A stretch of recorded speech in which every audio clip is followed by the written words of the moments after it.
Welcome back. You know, personal tragedy has long led to political involvement, particularly where guns are concerned. James Brady, press secretary to Ronald Reagan, launched the Brady campaign against gun violence after he was paralyzed in the 1981 Reagan assassination attempt. More recently, former Congresswoman Gabby Giffords and her husband, former astronaut Mark Kelly, have been very active since Giffords was shot at an event in Tucson. And now Newtown families are getting involved. They personally lobbied lawmakers in Connecticut before the passage of the state's sweeping gun law last week. They were in the Capitol in Hartford showing pictures of their children, kids lost in the Sandy Hook massacre, to lawmakers just before that vote. Why the photographs? They need to not just look us in the eyes, but look our children and the lost ones and see those faces, see what's gone, and remember, this isn't just about political parties, this isn't just about careers, this is about people, and this is about making change to save people. And it's important to remember the people that you are doing this for. And today, Newtown families were center stage again in Washington, meeting with lawmakers ahead of Thursday's vote in the Senate. The families stayed away from microphones today, but one of the senators who hosted them in Washington explained why their voices are so critical to this process. And they are going to be the voices and faces of victims of gun violence, not only in Newtown, but all who have perished because of this epidemic and scourge around the country. They are a call to action. And you know, the Newtown families aren't the only ones getting very personal in this political fight. This morning, in something of a surprise, we got an emotional call to action from Senate Majority Leader Harry Reid. Sometimes people, in a fit of passion, will purchase a handgun to do bad things with it. Mr. President, even as my dad did, kill themselves. Waiting a few days helps. Not every day you see a personal story and personal plea from the Majority Leader of the Senate. And Congressman, you must have in your time in office had plenty of people who came forward with personal stories. Many times. The 9/11 families, we lost 72 families in the 4th District, but even families outside the 4th District would come and talk with you. We'd meet with hundreds of them down in Washington. You know, it's tough to talk to someone who said, the government knew that the Twin Towers was attacked. Why didn't they do something the first time? And you know, we ended up with the Department of Homeland Security. We ended up with a national intelligence director. We ended up with a number of laws as a result of the work of these families. So these families have huge impact. How do you look someone in the eye who's lost a beloved child, knowing this child was just massacred in this absolutely outrageous circumstance, wondering what their children were thinking about as their friends were being shot? No, huge impact. There must, of course, everybody can visualize a sit down with a congressman or a senator where that changes or the perspective or the position of the person involved. It's got to be difficult also in cases where, you know, you're hearing their stories, obviously not Newtown specific, but where you still have your political convictions. Well, you want to be able to say, but now tell me, what will the assault weapon ban do to prevent what happened to your child? And sometimes you can have that kind of conversation so you can learn from them, and they may have good answers. But sometimes, you know, you don't even want to get in that dialogue. The best kind of interaction with a constituent is when you feel comfortable interacting and asking questions so you can learn. But sometimes you just want to be thoughtful. And so there are going to be a lot of members who are undecided. The undecided are going to go with the families. And then some who may even slightly oppose the law will probably go with the families. It'll have a huge impact.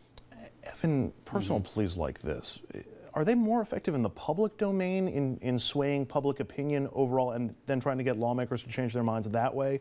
Or do you think the direct appeal has that same kind of tug? Well, they're both useful, but in this, first of all, these families are incredibly brave. I mean, to come forward and talk like that about something so personal is really amazing. But in a scenario like this, where you have a complicated political issue and you have a lot of people yelling passionately on both sides, it's always refreshing and I think instructive to hear from people who are clearly there because they've experienced it and they have a personal opinion about it that's not shaded by any agenda whatsoever. and they are telling it to you straight, and that comes across. And I think what's most important is that people can watch a mother on TV as a mother themselves, or a father themselves watching a father on TV, and put themselves in those people's shoes, and they imagine what it would be like if they had to suffer through this, and then they make their decision. And the key thing here, I think, is it's one thing to vote against the bill, but it's another thing to deny these families the right to have a vote. Yep. And so I think they're going to have huge impact on, breaking the filibuster. You know, I couldn't help but think of Ohio Senator Rob Portman and his sons coming out to him, and that leading to his change on same-sex marriage. And it seems as though, from at least first glance, that provided him some measure of political cover to go ahead and say my position on this has changed. What do you think would be the reaction if an NRA-backed member of the Senate or Congress said, you know what, after meeting with members of these some Newtown parents, I'm just changing my mind. I couldn't look them in the eye and say, no, we can't do this. Do you think that provides enough political cover? Is that... I think it provides some cover, but, there are going to be some people who in their heart of hearts feel that this is a big mistake, and they should vote their conscience. And in spite of all the pressure put on them and the 90%, if they really believe that it's a mistake, they should vote no. And by the way, people aren't stupid. They can tell when you're trying to seek that cover and when you honestly believe what you're saying. And so it's how you say it. And if you say it truthfully, I think it makes it a lot harder for people like the NRA or on the the gay marriage issue, people on the other side of gay marriage, to attack you. But if clearly you're just trying to have it both ways, you're going to lose. I want to flip our perspective now to the other end of the spectrum on this debate. Emotions also running high among gun advocates, but clearly not in the same way. For the people and groups who have been warning for years, even before the election of President Obama, that Democrats are just waiting to come and take your guns away, the push for background checks has, pardon the pun, given them new ammunition. Is aimed at one thing. It's aimed at registering your guns. And when another tragic opportunity presents itself, that registry will be used to confiscate your guns. We then have what they call forced buybacks. In other words, I have a record that you have a shotgun, and you're going to sell it to the government or else. That's the equivalent of confiscation. And that's a real fear for NRA. It is a fear. This is the same Barack Obama that said he'd never go after your guns. Why would he do it now? I think he sees a window, an opening, and an opportunity. The people that want to take the guns are globalist conquerors. They're criminals. That's why they want to take the guns, not all the reasons they give you. Okay, to many that may sound far-fetched, especially the globalist conquerors part. But then again, the new Q poll, this surprised me. Nearly half of all voters think background checks could lead to gun confiscation. That number gets bumped up to 53% among people in homes where someone owns a gun. Evan, I have to admit, when I started thinking about this topic, I was thinking this was just, more right-wing palaver, and it was just, the echo chamber. Those numbers that we saw, near 50%, is that giving you an idea that there's some merit to this argument, or that the argument might be working in some quarters? I think it's just evidence that it's being communicated poorly, the issue. I mean, first of all, the people that are saying what they're saying about the Obama administration and these people that want to steal our guns sound more like Ahmadinejad than they do patriots. Look, we have a democracy so that we can have a debate on these issues, then vote on them, and we can decide collectively how we'd like to govern.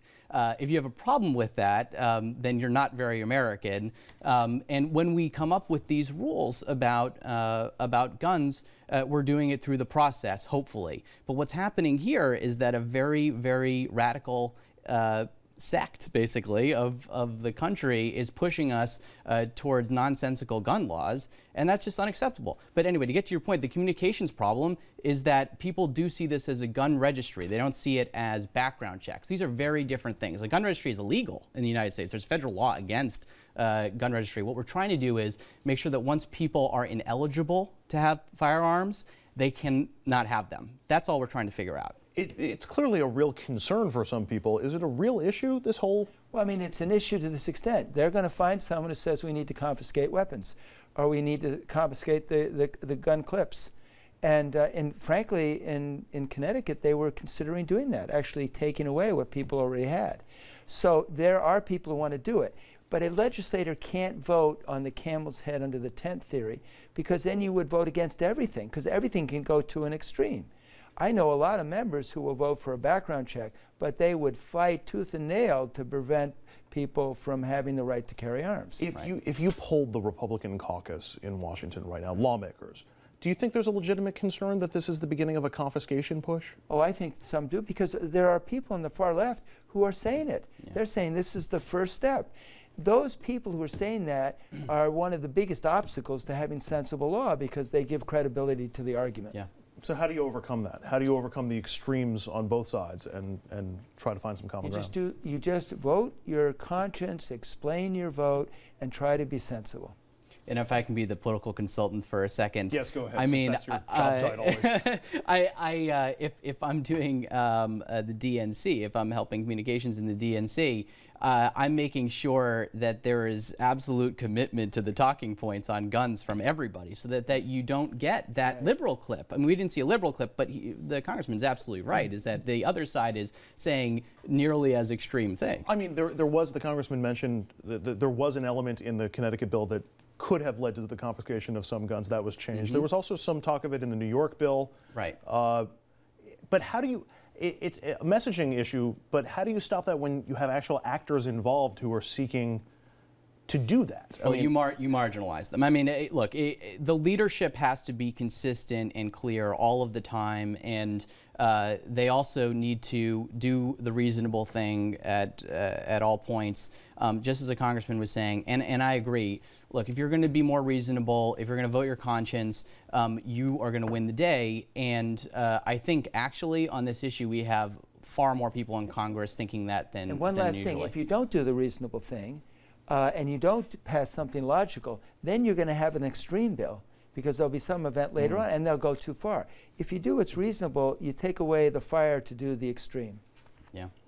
I knew you were the guys I wanted to talk to about this. No, really, it's nice to get more common sense into the debate than we've seen from a lot of the quarters. We're going to switch gears next and absolutely throw common sense out the window, because we're going to focus on the 2016 race for the White House, or at least the pre-primary process. Oh, yes, no. Hillary Clinton has the numbers in her favor. She seems like the front runner at this point. So what should candidates not named Hillary Clinton do to keep their presidential dreams alive? That's next. Stay with us.